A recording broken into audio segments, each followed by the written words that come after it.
Allez, on poursuit le petit travail. Donc là, le mémo, du coup, par rapport à l'activité. Donc j'ai remis par rapport à l'ensemble des deux pages que si log de A est égal à B, alors A est égal à 10 puissance B. Je vous ai remis dessous que du coup si on mettait tout à la puissance de 10, 10 puissance log de A c'était égal à 10 puissance B, et on a vu avec la conjecture de la question E juste au-dessus justement que log de 10 puissance X est égal à X, donc voilà, donc là 10 puissance log de A, on a bien tout ça justement, 10 puissance log de A qui est égal à A, qui est égal à 10 puissance B. Donc là du coup, je l'ai remis là pour la deuxième propriété. Si A est égal à 10 puissance B, alors log de A est égal à log puissance 10B. Je passe tout au logarithme. Donc log de A est égal à log de 10 puissance B. Et log de 10 ici, du coup, log de 10 puissance B, log de 10, ça, du coup, on peut l'enlever, il reste le B, suite à la propriété, la conjecture qu'on a fait juste au-dessus. Voilà, un petit mémo à retenir et qui va bien nous servir pour la suite des festivités. On continue avec la page 3. Donc la page 3, avec l'activité numéro 2.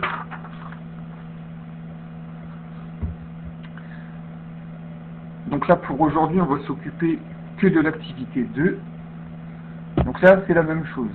Vous allez avoir un petit travail à réaliser en même temps en suivant la vidéo avec la calculatrice.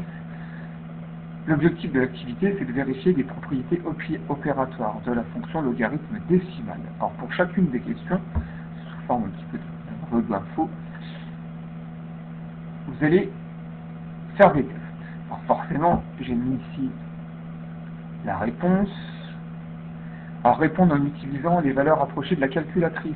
Si je fais log de 6 plus log de 2, donc là c'est pareil, on se projette sur la calculatrice, je me remets dans le menu Run, donc je tape log de 6 plus log de 2.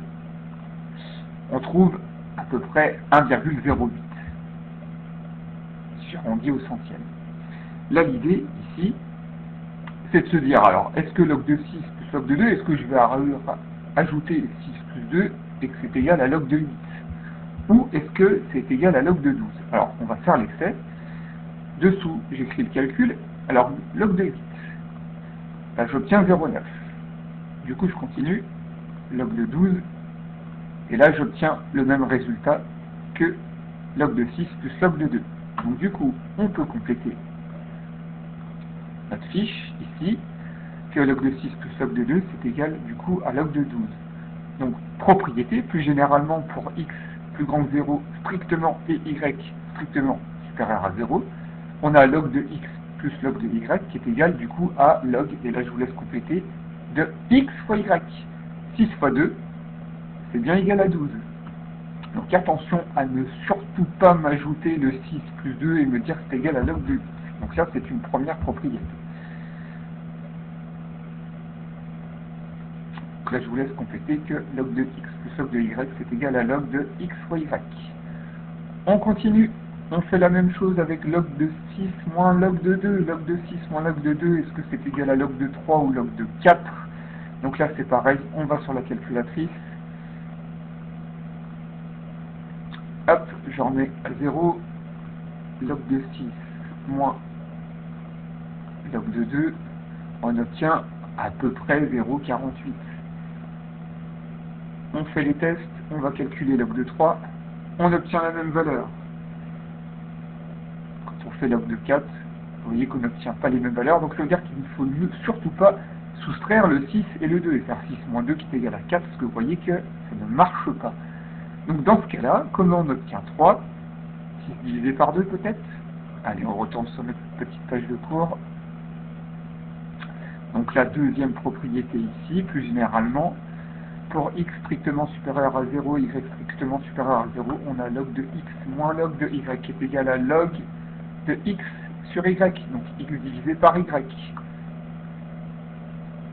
Donc là, pareil, je vous laisse compléter votre page de cours.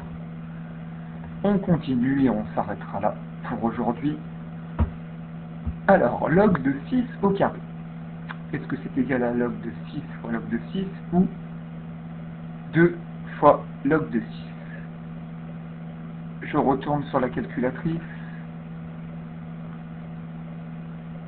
Alors, log de 6 au carré. Je trouve 1,56 environ. Test, on va faire log de 6 fois log de 6. Vous voyez qu'on n'obtient pas le même résultat. Par contre, si je fais 2 fois log de 6, là on retombe bien sur log de 6 au carré. Donc ça permet de compléter du coup votre page de cours. Ici on va cocher 2 log de 6 et plus généralement pour x supérieur à 0, on a log de x puissance y qui est égal à y log de x. Et ça va être très très utile quand on va avoir une résolution d'équation avec les logarithmes. Donc la suite, du coup, au prochain épisode. Allez, à très bientôt.